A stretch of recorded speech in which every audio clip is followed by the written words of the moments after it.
In the delegation from Spain, you will find Barcelona native Ander Mirambell, skeleton athlete who trains in the Mediterranean Sea.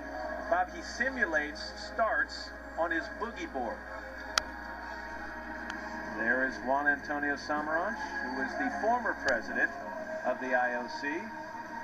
Back to Mirambell for a second, decided he wanted to become a Winter Olympian, chose skeleton over bobsled and luge because he thought it was a safer choice to make.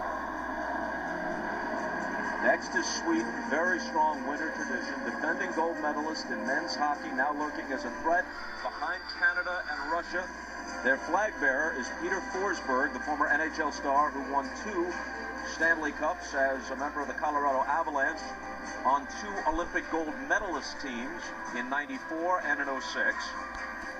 The women's hockey team from Sweden won surprise silver in Torino, shocking the U.S. along the way. They were also the defending Olympic, just to let him soak it all in. Hoping he'll be ready for Sochi in 2014. Beautiful country of Turkey is next. Spent some time in Istanbul. They're still looking for their first winter medal. The flag bearer was the first ever female athlete to represent Turkey in any Winter Olympics. That happened back in 2002. Just 5 athletes in that delegation.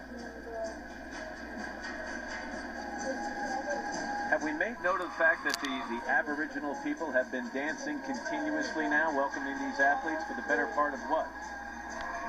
45 minutes now? Maybe closer to an hour. I have noticed a few occasionally taking a knee, but only for a few seconds, and then, you know, they've got the energy back and they go back to it. With the U.S., the next country in the queue, Ukraine enters. All of Ukraine. He is going to uncork the double cork here in Vancouver, his new signature trick.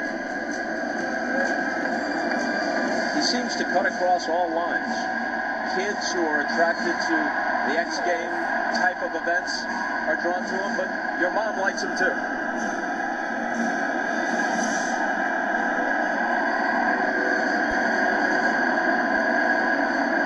Uzbekistan slipped in between the U.S. and Canada, and now a sea of red and white. Here comes the host country.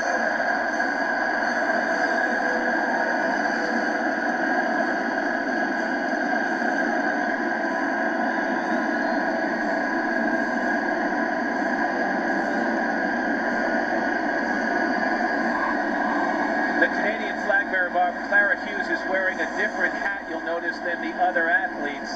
That hat was provided to her by the 4 host First Nations that we saw earlier in the ceremony. Canada has, with how expertly all of this is executed, and we've seen a couple of rehearsals, doesn't take too long to reach a willing suspension of disbelief. Only about 100,000 people live in the frigid north of Canada, a portion of which is in the Arctic Circle. A tribute to the hardiness and resolve that's required to exist there. I came to Canada as a refugee. 45 years later, for me, Canada is a refuge still. Joe Schlesinger, testimonial at Pier 21 Museum, Halifax. If the voice reading those quotes sounds familiar, it's the Canadian actor Donald Sutherland.